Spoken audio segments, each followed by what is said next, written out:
we got to have a talk. I'm talking about me and you. I tracked every single dollar this month, and here's what I spent in a month as a 40-year-old living in Atlanta.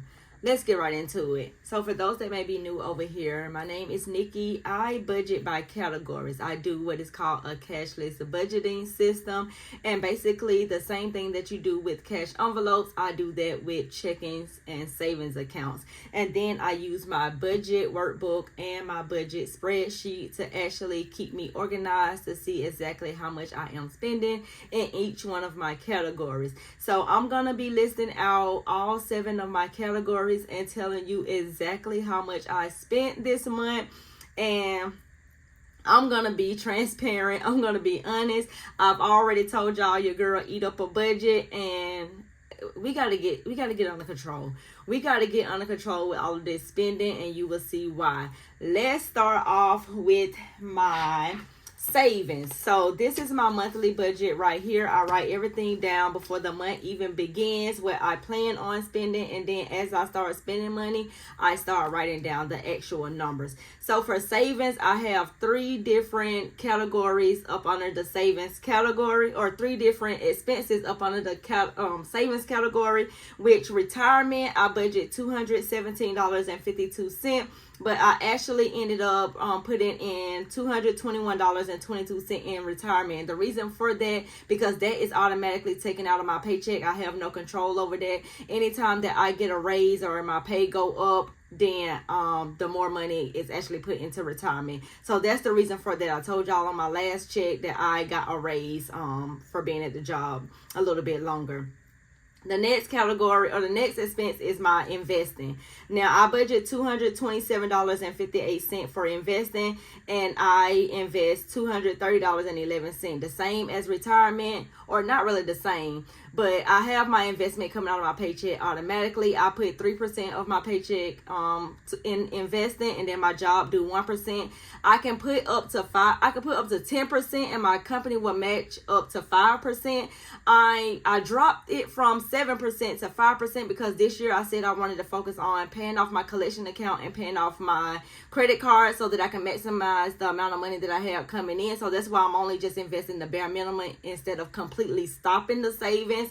So yeah, that's the reason why it $230 instead of the actual amount of $227.58 was actually put inside of there, is because I got the raise and it's 3% of whatever my salary is. Now the next expense is savings, my regular savings that I put inside of my own personal savings, which I usually budget $250 for savings, because my savings goal this year, or for the last few years, has always been $6,500, because that's what I've been most comfortable with doing. That's like my safe number. I haven't had to like reach back into my savings to pull something out or anything like that. So I felt like $250 every paycheck I can do is doable. But last pay period, I told you that I was pausing my savings. If you have not watched that video, I'm gonna link it after this one. But I told you on the last video, or not the last video, but another video, that I was pausing my savings to focus on paying off my debt. And spoiler alert, I did take majority of the money out of my savings to actually go ahead and pay off my debt, because I just got tired of just making monthly payments and just kind of like having all of this money saved up, but still got all of this debt and still making minimum payments. You get what I'm saying? So I got tired of doing that, and I also got tired of all of my content creator money that I had coming in going towards debt, and I'm just like slowly getting it down when I have the money to actually go ahead and pay it down, and then I can use the content creator money to be able to put it back into my savings and build it back up. Now, I didn't complete my savings at all. I took out around, I think it was like $5,700, $5,800. Now, I did have 5 months of bills and expenses inside of that savings account, and because I did take out that $5,700, so that took away maybe like 2.5 months. But really, in reality, because I don't have to pay over $200 a month anymore towards debt, that kind of like helped me out with the having more money in my savings. So now I don't have to take care of that $200, and I know that that's gonna build up over time. That $200 that I once was paying towards debt will build back up over time, along with if I decide to go back to $250 pay period, I can go back to doing that while also putting that $200 aside. So for instance, if I do $250 per check and I'm paid 2 times that month, now instead of having $500 over there, I may could possibly have $700 over there that I could be putting in my savings, because I no longer have to pay that the debt payments anymore. The next category is my home category. And inside of my home category, we got mortgage and utilities. I send that to a separate checking account that I share with someone, and we put $17.50 each inside of that account that take care of the mortgage payment, the insurance, the mortgage insurance, the light bill, water bill, trash bill, cleaning fees for someone to come and clean the house once a month. What else do it take care? All of the main house bill actually comes out of this account. I don't know exactly all of the bills. I will have to actually log into each one of those accounts and see. I can't even tell you how much the bills are. All I know is the first day that I moved inside of this house, I set everything up to come out of this certain checking account. Now, what I do is I monitor that account to make sure that it's money always in there. And the only thing that has went up so far was the mortgage payment, when I found out that my, I guess the taxes on the house is going up over $500. So that's the reason why I had to go from putting $1,500 in there to now $1,750 in there, to be able to take care of that expense. But hopefully the mortgage payment or taxes will go down, because I did apply for the homestead exemption and I got approved for that. So I'm waiting for that to kick in. They said that supposed to happen in October, I think it is. So hopefully, I will see some changes next year in my mortgage payment or whatnot. But if not, I love the way that we are doing it right now. Also, life insurance, that's automatic drafted, $13. Short-term disability, automatic drafted, $164.88. My phone bill, I budget $175, but my phone bill was actually $174. I forgot the amount. Dang. Let me go back. $174.82. So I spent $2,102.70 in the home category. The next category is the home category. I mean, not the home category, the food category. And let's talk about it, because your girl can eat a budget up. Now, I budgeted $300, but I ended up spending $811.66. Now, y'all know a week of it's sad, but a week of that I was on vacation and I was just eating like crazy. My son has not been here for the whole entire summer. He's been with his dad. So there's really no excuse on why two people should be eating up all of this amount of money. Now, I did get a little confused with my budget a little bit, because I'm not used to having out to eat in my budget. So majority of this is in my out to eat budget, which I gave myself $300. However, I forgot that I had an out to eat category. So I put everything that I ate out, like anything that was eaten out, I actually just put that in my food budget, and that's why it's so high. So even if we take out $300 of that, I'm still left with like $500, and trust me, my grocery bill is not $500 a month. So I definitely went over the food budget. I definitely got to do something about that come next month. And at the end of this video, make sure you stick to the end, because I got a challenge that I'm going to be doing in order to fix all of this and kind of get back into the habit of sticking with my budget, because your girl has just been going crazy this summer. The next category is transportation. I budget $50 a week. I haven't been having to pick up no child. I haven't been having to take no child nowhere, drop them off, or do anything like that this summer. I've just been going to work and coming back home. So I've been literally under my budget when it comes to gas. I budgeted $200 for gas, and I ended up spending $139.70, which is super exciting. I save a little money there. I can put that money into the food category to kind of like supplement where I went over the budget at. The next category is subscriptions. Now, I have Apple storage. I got the Apple storage is the iPhone storage, I guess you would say. I got Google storage because my emails are just so full, over 300 and some thousand emails. I got a TikTok membership where I'm learning TikTok shop with the TikTok shop coach.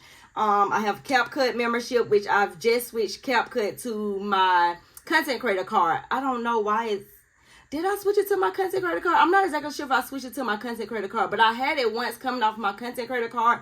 But now I guess this is on the iPhone. It's coming out of my whatever card that I have on file on my iPhone. So that's the reason why for that. So I may just pay myself back from my content creator money because that's a content creator expense. So I may do that. Or if y'all have any other options, let me know. The next subscription is a Beat Life membership. That's $50 a month. So I paid that. So, and then another $9.99 is coming out somewhere. So I got to figure out where this other $9.99 is coming out from.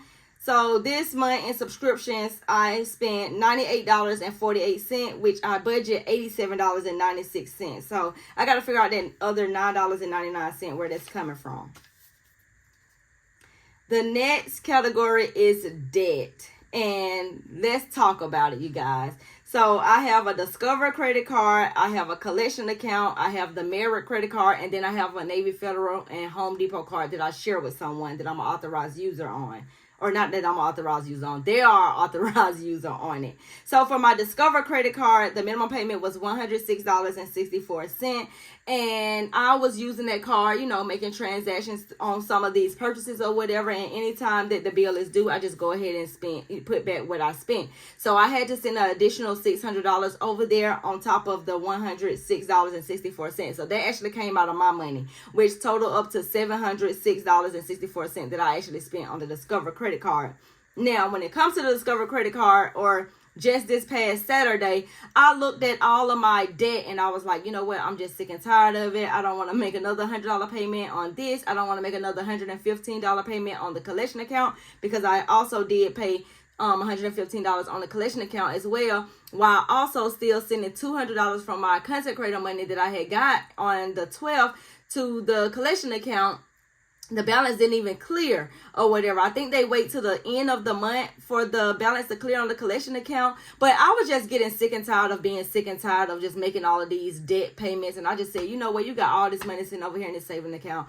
Why don't just go ahead and pay it off? Your kid is about to start school again. You know, you need to free up some money. You're going to have to start paying aftercare fees all over again and stuff like that. And instead of having all of this money saved up, why not just pay off this debt, and then whatever you make from your content creator money, you can be putting that back into your savings and start back saving again. So that's exactly what I ended up doing. I ended up taking out $5,800 or $57, whatever it was, $100, and paying off the Discover credit card, paying off my collection account, paying off my half of the Home Depot credit card, and then when I get my back pay, hopefully that will be enough to pay off half of my Navy Federal credit card that I share with someone, and I will be completely, well, not completely debt free, but I will be done with monthly payments. Now, the Navy Federal and the Home Depot card, why you don't see it up under the debt payments, is because that $1,750 that I put inside of that house account that comes out with the light bill, the water bill, the internet, and all that type of stuff,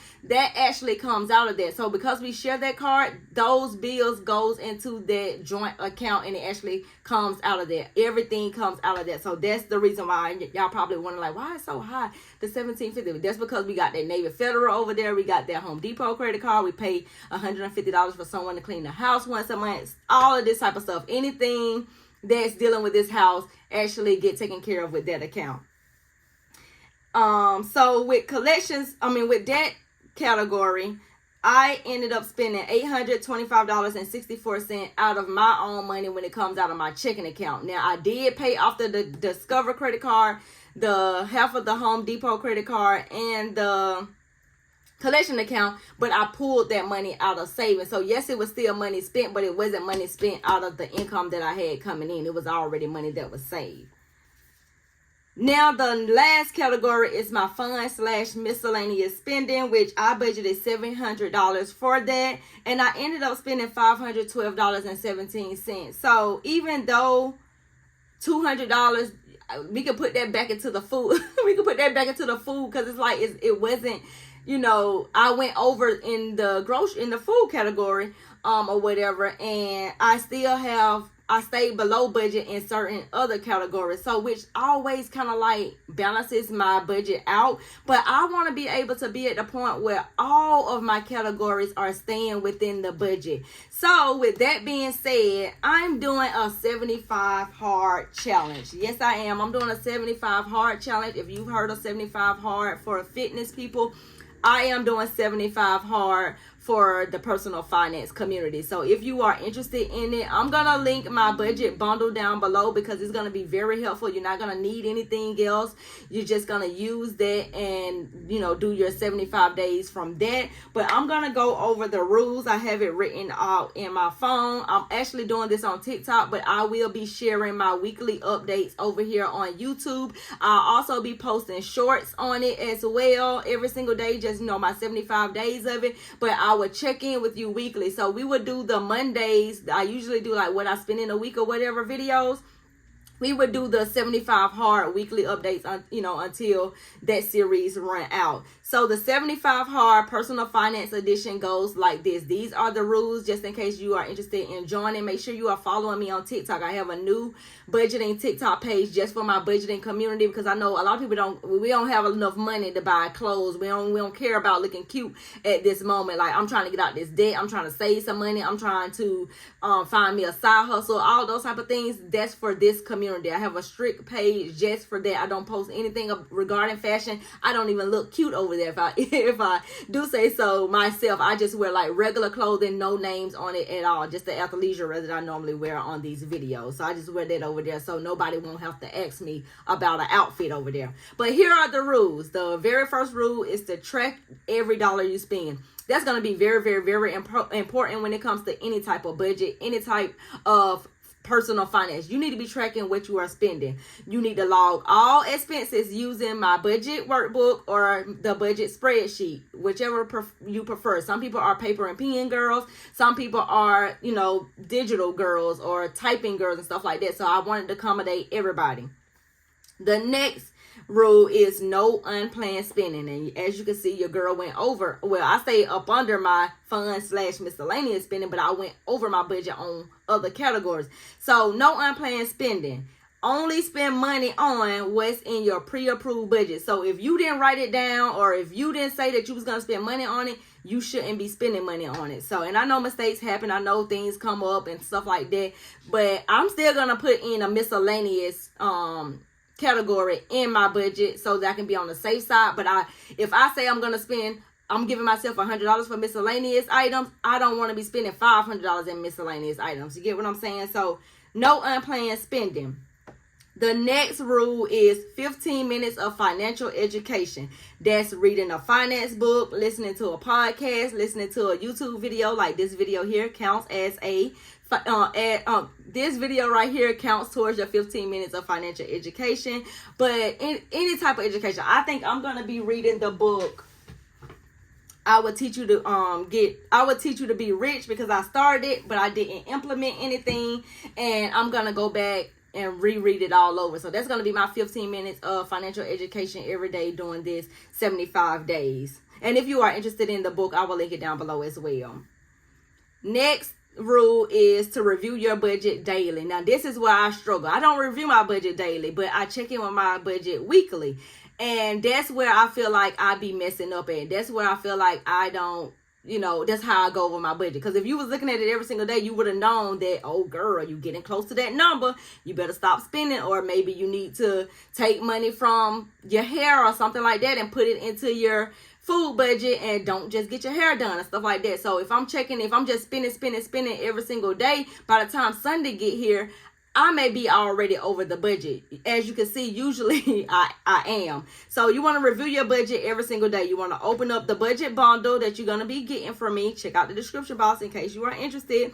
And you want to adjust if needed, just like I was just saying. You want to look at your debt payoff. Inside of that budget bundle comes the budget workbook. You got the budget spreadsheet. You got a savings tracker, and you got a debt tracker as well as different ways I have, paid off debt, or different methods I have used to pay off debt and stuff like that. So you want to look at your debt payoff tracker. You want to look at your savings tracker just to make sure you are on track and you're moving along. You're building progress.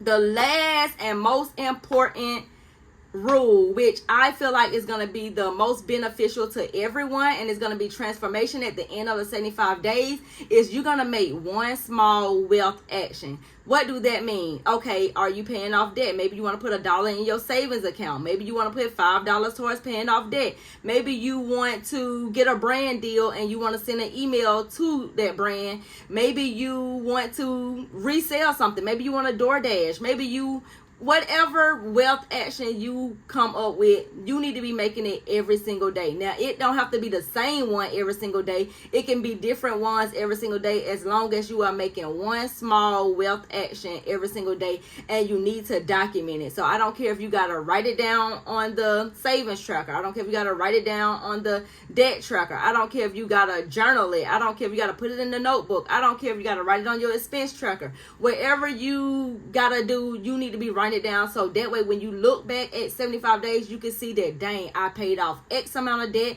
I saved X amount of dollars, I sent X amount of emails to try to get X amount of dollars for this brand deal. All of those different types of things. Like, I feel like that's gonna be so beneficial to everybody, because a lot of times you can think that you're not doing enough, and then when you write it down and you look back over the months and the years of what you've been doing, and you actually see, it's like life changing, you guys. But I'm not gonna hold you too much longer. I know this video is probably getting a little bit long. I just definitely wanted to share that with you. Make sure you check out the budget bundle. I will link it down below in the description box. I would love to see you join this 75 hard personal finance challenge with me that I'm gonna be documenting mainly over on TikTok, but I will be posting shorts over here and updating you guys weekly. But that's all for this video. I will catch you in the next one. Bye.